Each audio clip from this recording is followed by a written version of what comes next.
I went to an independent fundamental Baptist college in California, and for the most part, I think it was a pretty good experience.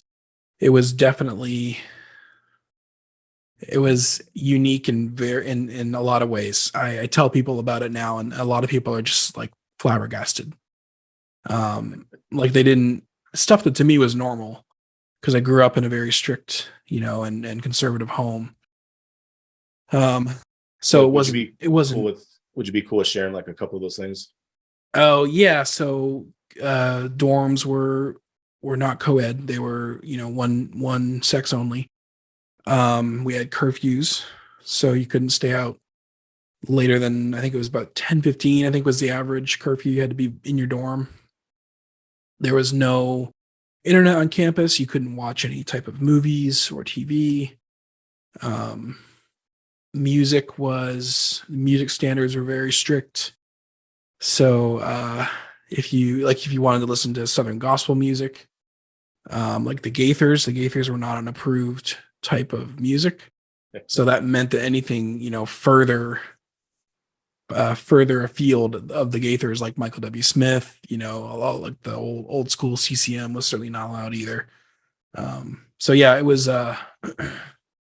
They're very concerned with holy living as they define it. Um, I wore a suit almost every day. That was the dress code essentially. As That's at the awesome. very least, shirt and tie for the guys. Um, so yeah, very, very, very strict in a lot of ways. Or I could say maybe always strict. And so it's during that time, it's when you started to question things, right? Uh, yeah. So I mean, I grew up very secure in my faith. Um, my parents were the least hypocritical people I know. So I never grew up with like a dichotomy of um, people who weren't practicing what they preached. And I started seeing some of that when I was in college. Um, and I was also, of course, growing up and becoming more of an adult. And so I was starting to think for my own on some things that I hadn't really bothered to question before. Like, are is a woman wearing pants? Is that sinful?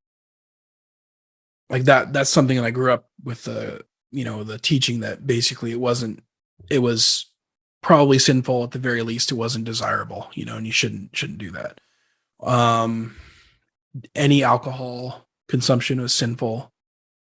Um, you know, basically any type of what they would consider a worldly vice, like going to the movie theater or something like that, was something that was either sinful or not desirable to do.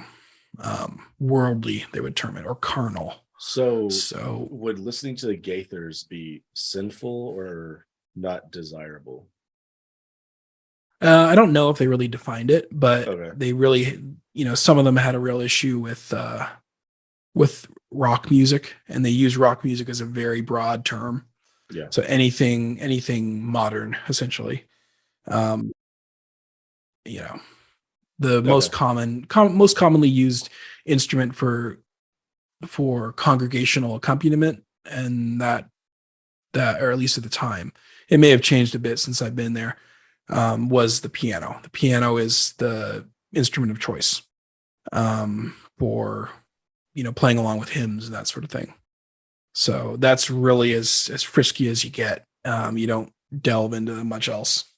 Even guitars are kind of shied away from, like even just an acoustic guitar, because at the time anyway, because of the association there.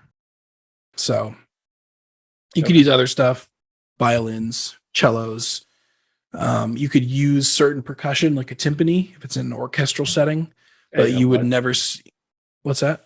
A what did you call it? A timpani. Okay. It's a type of drum. It's a large concert drum. Oh, okay. And usually, if you're playing, if you're in the percussion section, you've got I think four of them in front of you.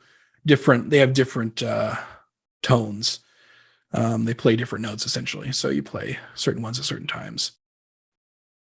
So basically, orchestra good, jazz band, rock band, bad.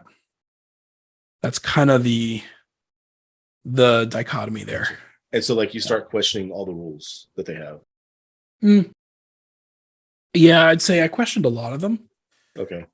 but I think I kept a pretty good attitude about it because for the most part, the ones that I questioned were ones that there wasn't a clear answer from scripture in, and it was more of preference or, an external standard that they applied.